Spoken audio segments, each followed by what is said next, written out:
पांकी का चुनावी जंग काफी दिलचस्प हो चुका है। जो कल तक बीजेपी में थे आज कांग्रेस के उम्मीदवार हैं, जो कल कांग्रेस में थे आज निर्दलीय मैदान में हैं। कहते फिर रहे हैं दल में हर जगह दलदल है, सबसे अच्छा निर्दल है। अभी हम एक और प्रत्याशी के पास आए हैं। आजाद समाज पार्टी काशीराम की पार्टी है, उनके विचारधारा को लेकर चलती है और इनका नाम मुमताज है। लोग आपको वोट कटुआ कह रहे हैं। कहने वाले चाहे जो कहें, वोट कटवा जिसको कह रहे हैं आज लड़ाई में सबसे आगे है। सभी जात धर्म के लोग आप देख सकते हैं मेरे सामने खड़े हैं और इतना इंतजार में खड़े हैं, ये देखा जा सकता है। वोट कटवा तो विरोधी कहेंगे ही, इसलिए कि उनको ये कह के माहौल शायद बनाना है, ऐसी कोई बात नहीं। लेकिन लोग आपको वोट क्यों करें? यहाँ बीजेपी है, कांग्रेस है, कई निर्दलीय लोग खड़े हैं, फिर आपको क्यों वोट करेंगे? इसलिए वोट करें कि सभी को देख लिया गया है। जो बीजेपी से हैं उनको तो देखा ही अभी कि उनके जो भी लोग हैं उनसे बड़ी दुखी हैं। उन्होंने जो किए वादे, उनके इरादे वो बिल्कुल पूरा नहीं हुए, उनसे शिकायत है लोगों की। और हालात ये हो गए हैं कि उनका बहुत बुरा हाल है। और अगर पूर्व की बात करें जो कांग्रेस पार्टी में हुआ करते थे तो उनको 54,000 55,000 वोट मिलता था सभी पार्टी का गठबंधन के बाद।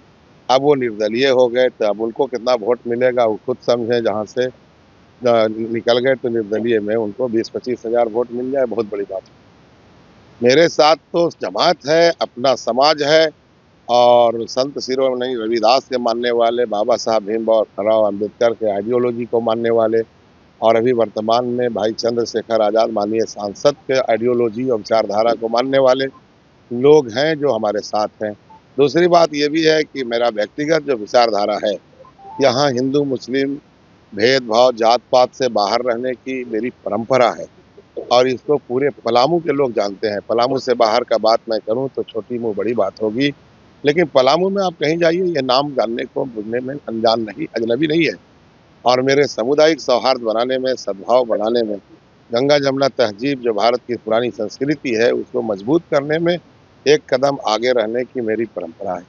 इस विश्वास के साथ मैंने जो काम किया है उसलिए हम आश्वस्त हैं और यहाँ की जनता आपको देखने में मिलेगा। पहले आपके जो सम्मानित दर्शक हैं हम उनको पहले बधाई देते हैं शुभकामना के साथ के उनका महालक्ष्मी पूजा और आने वाली दुर्गा पूजा, छठ पूजा सबकी बधाई के साथ कि वो जो देख रहे हैं उनको पता है कि ये इंसान कैसा है। इनके लिए हम जनहित में काम करते हैं। बीमार को इलाज करा लेते हैं आसानी से और खून देना पड़ता है अपने शरीर से निकाल कर या अपने बच्चों से, अपने परिवार से, अपने भाइयों से, अपने बेटों से या भैगना भांजा सब रिश्तेदार अजीज अकारीब और रिश्तेदार से, सगा संबंधी, दोस्त अहबाब से किसी को दिक्कत नहीं हो, ब्लड देने की परंपरा मेरे साथ है। तो इस तरह का जनहित में जो कार्य कर रहा हो, मेरे अनुभव से बहुत लोगों को मैंने इंसाफ कराया है और इंसाफ कराने में महारत हासिल है। और लड़ रहे दो भाइयों के बीच में अगर किसी तरह का विवाद है कोई मामले में तो सुलह कराने के भी मेरे लंबे अनुभव हैं। ये सारे चीज तो जनहित में लोगों की आवश्यकता को पूरा करने वाली चीज है, तो हम कैसे आश्वस्त ना रहें या लोग कैसे मुझे ना चुने। हमको चुनने के लिए हमारी इसी विशेषता के आधार पर लोग हमको सहयोग और समर्थन कर रहे हैं। इन्हीं के कहने पर तो मैं चुनाव लड़ रहा हूँ। जो लोगों ने कहा कि अच्छा आदमी है जानदार, शानदार, तजुर्बेकार, ईमानदार, तो मेरे हौसले और मनोबल कैसे नहीं बढ़े। मेरे हौसला मनोबल बढ़ा है तो मैं अपना चला हूँ। कारवां है मेरे साथ, इधर जा रहे हैं वहाँ से निकल नहीं पा रहे हैं, इतना भीड़ हो जा रही है। और सभी जाति धर्म के मेरे साथ, चाहे वो ब्राह्मण हो, बनियार हो, राजपूत हो या लाला हो, दिगर जो भी पिछड़ी जाति, अनुसूचित जनजाति के सभी वर्ग के लोग हम पर विश्वास किया है। वजह ये है कि यहाँ विकल्प की है तलाश और मुमताज के प्रति है लोगों को आस, और यही है मेरा विश्वास। तो विकल्प का शर्त तो जो होना चाहिए वो मैं पूरा कर रहा हूँ, इसलिए कहीं दिक्कत नहीं है हमारे चुनाव में। और ये निर्दलीय और क्या नाम है उनका, भाजपा और कांग्रेस वाला का कोई यहाँ सुनने वाला नहीं है। लेकिन कहा जा रहा है कि आपको बीजेपी ने खड़ा किया है ताकि आप वोट काट दे कांग्रेस का। बीजेपी के पक्ष में स्टार प्रचारक आ रहे हैं, बड़े बड़े नेता आ रहे हैं, कांग्रेस में भी राहुल गांधी आएंगे। आप अकेला कैसे लगता है कि चुनाव भांड़ फोड़ दें? इसलिए कि जो बाहर से आ रहे हैं बीजेपी में वोट कटवा अगर हम है किसी का तो पता चल जाएगा कि भटकटवा कौन है।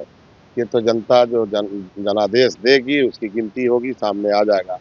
वो विरोधी को इतना कहने के लिए तो बनता ही है कि वोट कटवा है। रही बात स्टार प्रचारक की, भाजपा के आएंगे तो वो तो आके पूछेंगे नहीं यहाँ जनता के अपने प्रत्याशी से कि यहाँ की मूलभूत समस्या क्या है जी, क्या हमको बोलना है, 2 लाइन बताओ, उसी पर वो भाषण देंगे और नफरत की आग लगाने की बात करेंगे और चले जाएंगे। उनका जो परंपरागत भाषण है वही में बोल के जाएंगे कि यहाँ के मूलभूत सुविधा से उनको क्या लेना देना है। तो थोड़े जान रहे हैं कि यहाँ पश्चिम पूरब क्या है। बड़े बड़े आएंगे प्रधानमंत्री, यहाँ काम थोड़े करने आते हैं, अच्छे इंसान हैं, तो भाजपा के बड़े नेता सभी अच्छे हैं। तो उनकी अच्छाई से बाकी के विधानसभा के जनप्रतिनिधि जो रहे हैं, उनके कार्यकलाप से लोगों में विरोध है, वो क्या बना पाएंगे, नहीं बनेगा। रही भाई कांग्रेस पार्टी, इंडिया गठबंधन के लोग नेता आएंगे, क्या क्या के वोट मांगेंगे, उनके पास तो कुछ है नहीं मांगने के लिए। जो किए वादे, जो किए इरादे, वो सब झूठे निकले ना। ये तो कहा गया था यहाँ इंडिया गठबंधन से कि इस्तीफा दे ही देंगे और हम जब 5 लाख नौकरी नहीं देंगे, करेंगे वो शर्त को पूरा जो अपने मैनिफेस्टो में था। बिल्कुल नहीं। जेल गए हैं मुख्यमंत्री, आने के बाद सत्ता पर 2 दिन बर्दाश्त किए क्या चंपई सोरेन को? स्वार्थ तो निहित है उनकी, साफ दिखाता। तो वो कोई भी जनता के लिए काम नहीं किया है, चाहे मुख्यमंत्री हेमंत सोरेन जी हो या फिर चंपई सोरेन जी हो। चंपई सोरेन भी को भी बर्दाश्त 2 दिन नहीं हुआ, जैसे ही हटाया गया भाजपा में चले गए। निहित स्वार्थ समझ में आ गई, कुर्सी से था उनको मतलब। और मुख्यमंत्री जेल गए तो जनहित में थोड़े गए हैं, वो तो कहीं ना कहीं निहित स्वार्थ में ही गए हैं। इसलिए जनता जान चुकी है ये लोग कहीं अपना पक्ष रखने के लिए कुछ ऐसा काम नहीं किए हैं कि जाकर के वोट मांग ले। वोट बैंक समझते हैं जिस मुसलमान को, वो मुसलमान के लिए मॉब लिंचिंग के बनाए जाने वाले कानून कहाँ बना? वादा तो था उनका। झारखंड में उर्दू स्कूल में जितने जगह आप देख सकते हैं, आपके दर्शक देख रहे हैं, आपके दर्शक तो बहुत सारे हैं, वो देख रहे हैं और हमारी बात को जरूर सच कहेंगे कि उर्दू स्कूल जो जुम्मा के दिन छुट्टी हुआ करते थे, जुम्मा का एहतमाम करते थे, उस दिन जुम्मा हम लोगों के लिए कोई खास दिन मुसलमान का होता है, उसको बंद करने के लिए तो इन्हीं का काम है ना। पहले तो हुआ नहीं था, लिपाई पोताई करके एतवार के दिन छुट्टी कर दिया गया। ऐसा कुछ नहीं है, अगर इतवार की भी छुट्टी हुई है तो हमारे लिए वो कहोगे समस्या नहीं है। समस्या तो यही है कि जुमा के दिन हम लोग एहतमाम कर लेते हैं नमाज रोजे की, किसी के लिए परंपरागत रखी गई थी ये झारखंड में इंडिया गठबंधन के लोगों को बर्दाश्त नहीं हुआ, तो भावना को तो आहत किया ही है, हमारा जज्बात को ठेस पहुंचा है। लेकिन दोनों ही गठबंधन के लोग कह रहे हैं कि अगर बंटोगे तो कटोगे। कोई धर्म के नाम पर बांटने की बात कर रहा है, कोई जाति के नाम पर। तो लोग या तो कह रहे हैं कि आमने सामने की फाइट है, त्रिकोण आप कैसे बोल रहे हैं कि दिखा रहे हैं? बिल्कुल, आपको सही बात आपने कहा कि आमना सामने फाइट है। जनता है कि जाग चुकी है, जनता को अब पता चल गया है कि देश हिंदू मुसलमान से नहीं चलेगा, जात धर्म से नहीं चलेगा, जात पार्टी से नहीं चलेगी, ये देश चलेगा संविधान से। संविधान को खतरा है, संविधान बदलने की यहाँ योजना है। आरक्षण नाम की समाप्ति की ओर है। चौकीदार की बहाली में पलामू जिले में आरक्षण में अनुसूचित जाति सबसे पहला लिखा गया और 0 टारगेट दी गई। यहाँ के अनुसूचित जाति के जो दलित समाज के लोग हैं उनको पता है कि हमारी हर हक अधिकार को लोकतंत्र में जो संविधान है उससे बाहर करने की योजना बनाई गई है, जो झारखंड भी उससे अलग नहीं है। तो ये सामना सामनी क्या है, जनता जाग चुकी है अपने अधिकार के लिए। लोकतंत्र में मेरा क्या अधिकार है वो जान गई है, और वो अधिकार मात्र मिलने वाला आजाद समाज पार्टी से है। आजाद समाज पार्टी आज देखिए उनके जो भी विचारधारा है बाबा साहब भीमराव अम्बेडकर के बनाया गया संविधान से है। वो अनुशासित पार्टी है, पढ़े लिखों की पार्टी है, अनपढ़ जाहिल नहीं है। राष्ट्रीय अध्यक्ष हमारा कानून जानने वाला है, वकालत पास है और 2017 से जनहित का काम करने वाला। आप देखा नहीं कि जब इनकी लोकप्रियता बढ़ गई तो चाहे इंडिया गठबंधन या एनडीए गठबंधन के लोगों को खतरा हुआ ये तो अगला काशीराम मुख्यमंत्री बनेगा यूपी है क्या, तो इनकी हत्या कराने की योजना बनी और इन पर हत्या कर दिया गया गोली चला करके। हत्या कर दिए जाने के बाद लोगों के आशीर्वाद से बच गया, अलग जिंदा अलग बात है, अन्यथा हत्या तो कर ही दी गई थी। इसीलिए हत्या नहीं कर दिया गया कि गांव गरीब मजदूर किसान दलित शोषित वंचित की आवाज था, इसको दबा देने के लिए हत्या किया गया था, और तो कोई जगह जमीन जायदाद की लड़ाई उनके साथ थी नहीं। एक सवाल जो आपको बीजेपी से पूछना हो और एक सवाल जो हेमंत जी से पूछना चाहेंगे आप? हेमंत जी के लिए यही काफी है कि जो काम अभी आप कह रहे हैं कि हम करेंगे, ये 5 साल में कर लिए होते। आपने जो भी वादा किया है उसमें से कोई काम आपका नहीं हुआ है जनहित में, या जिसको वोट बैंक समझ करके आप करते हैं। हम हेमंत जी से ये भी पूछना चाहते हैं कि आदिवासी, पिछड़ी जाति और दलित मुसलमान के बच्चों को आप क्यों नहीं पढ़ाना चाहते हैं? आप तो स्कूल में मध्याह्न का राशन दे रहे हैं, कपड़ा भी दे रहे हैं उनको वर्दी के रूप में गरीब को, आप तो उनको किताब भी फ्री में दे रहे हैं बेशक, और बैठने के लिए बेंच भी दे रहे हैं बेशक, और संरचना भी भवन का दे रहे हैं उनको अच्छा खूबसूरत, लेकिन शिक्षक विहीन क्यों रखे हैं? विद्यालय 1 से कहीं 8 तक गुणवत्ता के साथ एक शिक्षक पारा टीचर पढ़ा देगा। ऐसे मेरे विधानसभा में लगभग 100 से अधिक स्कूल मिलेंगे जो कक्षा 1 से 8 तक मिडिल स्कूल चलता है, मात्र एक शिक्षक है। वो मध्याह्न देखे कि प्रबंधन देखे कि हाजिरी बनावे, ऐसा है संभव? और गुणवत्ता की बात करते हैं तो मेरा सवाल सबसे बड़ा तो शिक्षा के क्षेत्र में उनसे है। दूसरा स्वास्थ्य के क्षेत्र में है कि बेनूरी पर रो रहा है, यहाँ का भवन बिल्डिंग गिर पड़ेगा मनातू में, कब बनाए नहीं वहाँ पर आदिवासी पिछड़ी जाति की आबादी है मनातू में, 7 पंचायत का हमारा प्रखंड है। पता करें कि वहाँ का व्यवस्था स्वास्थ्य के क्षेत्र में क्या है? कुछ नहीं है, शून्य है बिल्कुल, वहाँ कुछ भी नहीं है। आप जाके देख सकते हैं, हम अगर गलत बोल रहे हैं तो आपके दर्शक तो जानते ही हैं और आप आके देख सकते हैं। तो दूसरा सवाल तो ये है, सिंचाई के क्षेत्र में बहुत ज़रूरी था, यहाँ कुछ कारण हम खेत को पानी दे देंगे। हमारे यहाँ के मध्यम सिंचाई परियोजनाएं बहुत सारी ऐसी हैं, जैसे टेटर है और आपको सेवती है, कुसहा टंडवा है, बेलाई है और सिंजो महुअरी है, पांकी में भी कई जगह ऐसे हैं। बहुत सारी परियोजनाएं हैं जो बिल्कुल जीर्ण शीर्ण है, सिल्टेशन से भर गया, पानी रखने की जो गहराई है वो सब सिल्ट से करके ऊपर हो गया, आउटलेट इनलेट जो होता है उस डैम के अंदर वो नीचे हो गया है। पानी संचय करने की जो क्षमता है बिल्कुल नगण्य है। वो काम आपने क्यों नहीं कराया? तो छोटी योजना था बिल्कुल।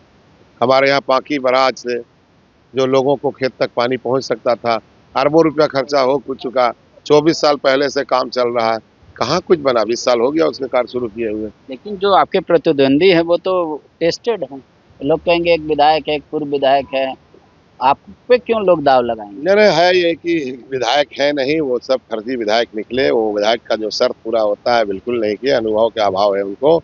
अब अनुभव रहता तो वो ऐसा नहीं होता, काम नहीं करते विधायक जी। अभी वर्तमान में मैं उनकी बात करूं तो उनके कोई कार्य ऐसे नहीं है जिनको यहाँ सराहा जा रहा है। ऐसा कुछ नहीं, उनके जनता जो है, उनके जो वोटर हैं, उन्हीं को तकलीफ है ज़्यादा। बहुत से लोग तो डर से नहीं बोलते हैं कि बोले के बाद कहीं टोपी दाढ़ी की बात आ जाएगी, इसलिए वो खामोश है। लेकिन जो उनको वोट दिए वो भी नाराज है उनसे। क्षेत्र में जाकर मैं देख रहा हूँ, बहुत ग्राफ गिर गया है। आपको पूरा यकीन है कि इस बार आप जीत रहे हैं? यकीन ही नहीं, पूर्ण यकीन है और ये बिल्कुल विश्वास है कि हम जीत रहे हैं। 65 पंचायत में कोई ऐसा पंचायत नहीं है जहां हमारा वोट नहीं है। 326 बूथ है जहां कोई ऐसा बूथ नहीं है जहां हम नहीं है। और हमको तो एक एक पंचायत में आपको बता देंगे, गिनती होगी।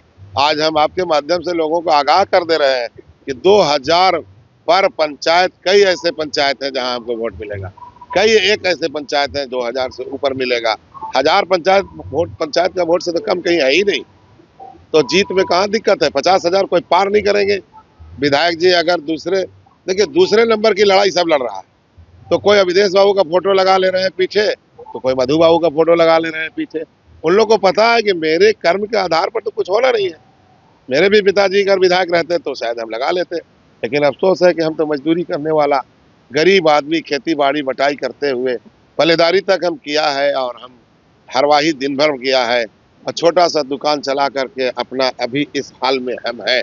तो मेरे अपने कर्म के आधार पर पूछिए, सबसे सब जानते हैं कि मेरा बैकग्राउंड क्या है, लेकिन ज़मीर जिंदा है, मोरल हाई है और गरीब की जनता की समस्या को बहुत नज़दीक से देखने का ज़बरदस्त अनुभव है, जो ये किसी प्रत्याशी में नहीं है। अगर होगा किसी में बहुत ज़्यादा तो वो तो चुनाव नहीं लड़ रहे हैं, जो लड़ रहे हैं बहरहाल हमको तो उसी से न देखना है। शुक्रिया। जितने भी उम्मीदवार हैं कह रहे हैं कि सोने के चम्मच पर पले, क्योंकि उनके परिवार का वैसा रसूख रहा। मेरे पिताजी एक गरीब थे, मैं भी गरीब था, पलदारी किया और यहाँ तक उठा। तो ये लड़ाई है अमीरी और गरीबी की।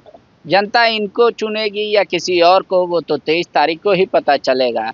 फिलहाल मुमताज़ जी का कॉन्फिडेंस लेवल हाई है और ये कह रहे हैं कि ऐसा नहीं है कि सिर्फ मुसलमानों का वोट मुझे मिल रहा है, हर समाज, हर तबका में मुझे बहुत सारा प्यार मिल रहा है।